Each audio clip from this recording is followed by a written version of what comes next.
Welcome back to Sexuality Sunday with Soul Strippers. We're talking about balancing the masculine and feminine sides today. I don't care what sexuality you are. I don't care if you're born in a male body, a female body. You have masculine and feminine sides, regardless of sexuality, gender, any of that stuff. We are all born with the same energetic bodies, and understanding how to become complete balance through looking at our relationships with ourselves and others is the key to ending a lot of suffering. We've got to find balance between our feminine energies and our masculine energies. So when we're in balance, we are able to be confident and nurturing. We have focus and we have this sort of surrendering to the natural process of life.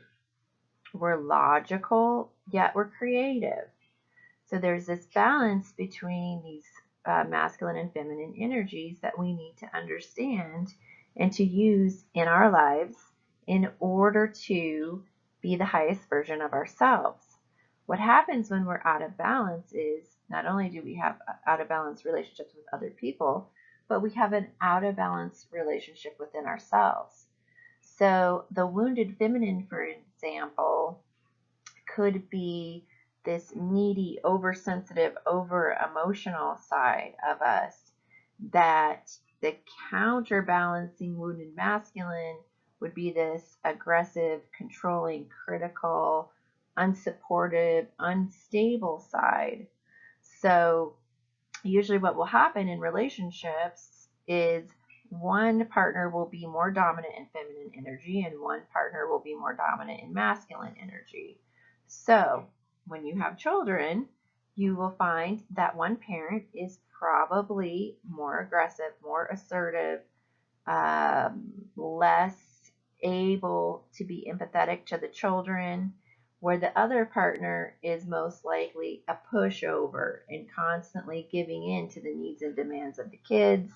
So between the two parents, there is some sort of balance going on. And this creates an environment for the children to be nurtured as well as to be criticized and controlled and with someone who abuses power. So, in order to balance out our own selves, we can look at our outside relationships with other people and see if we are reflecting this type of imbalance. So, for this aggressive, controlling, competitive person, they can look and say, okay, maybe I need to let go of some of these imbalances and become a little more sensitive, a little bit more empathetic and less controlling and dominating. Whereas the wounded feminine partner can decide, okay, everyone is constantly pushing me over. My children don't listen to me. I'm constantly feeling like everybody is basically walking all over me. So they can say, you know what, I need to get a little more assertive. I need to get a little more aggressive here with setting boundaries for myself and gain some more control in my life. And that's how our relationships are actually reflections of our inner imbalances. So then we can get to this point where when we are in complete balance, we're able to set boundaries. We're no longer, if we're in the wounded feminine, codependent or needy. We don't have that victim mentality. And in the same coin for the wounded masculine, there's no abuse of power or need to over dominate, be aggressive or controlling, feel like everyone's in a competition with everyone else and critical. So that's when our relationships with ourselves can reflect new relationships outside of us with people who are balanced. Because when you're balanced and healthy and whole, then you attract balanced, healthy, and whole people to you. When you have imbalances, you often attract the opposite mirror in order to reflect to you where the inner work needs to be done. Neither is right or wrong. There is no right or wrong. They're just simply messengers to each other. So self-assess your own qualities. Look at soulmate relationships. What type of patterns have you formed? Are you the needs to be needed person, always attracting the needed wounded victim? Where do you need to do self work?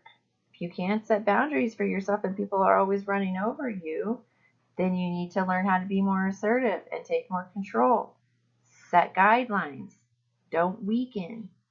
So, all these situations in different ways that our realities reflect back to us how we need to evolve and what we need to do to find balance. You can also look at your physical body because it's always communicating to us. This is called the Roby Chart. You can Google it. You can Google feminine masculine sides and see all kinds of information that will be attuned to what you need to hear. So in the Roby chart, it breaks down the right side and the left side as masculine and feminine. Within that are all the organs, the chakras, and how when those different energy systems are flowing in harmony, we have health. And when there's an imbalance, we have illness and disease. So trace back the illness to the energetic system and then see what kind of emotional imbalances or issues are reflecting there. Until we reach this harmonic balance, the energies do not align and it is impossible to have relationships, health, and the world around us reflect anything back to us other than the imbalances. The universe, the creator, is always trying to communicate with us, and we are really designed brilliantly to get into this natural, perfect working order with ourselves and with others. So I hope that's helped you to understand the female and masculine sides of each and every single person. You can often see this in couples. I don't care if they're heterosexual, homosexual, transgender. It does not matter. You can often see one partner has more male dominant traits and one has more female dominant traits. And when you assess that, it does not necessarily mean that because the woman of the relationship will have the more feminine traits, or the male of the relationship will have more masculine traits. That has nothing to do with it. So look inside your own soul. Don't make these precognitive decisions that because you're a woman you'd have imbalances in the feminine side. Just be objective about yourself and what is going on. Use all the relationships, life situations to help you communicate better to yourself what you need to work on because you are your best own healer. And if you can't see your imbalances and don't want to work on them, then you are not going to evolve. No one can do that for you. That has to be your own choice.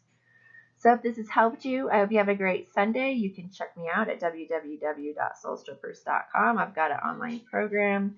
I also do past life regressions, energy healing work, and I post here on Sundays. So like and subscribe with your friends to get into the new evolved earth with relationships with ourselves and others, with sexuality and the universe. We are in a time of enlightenment. Thanks for watching.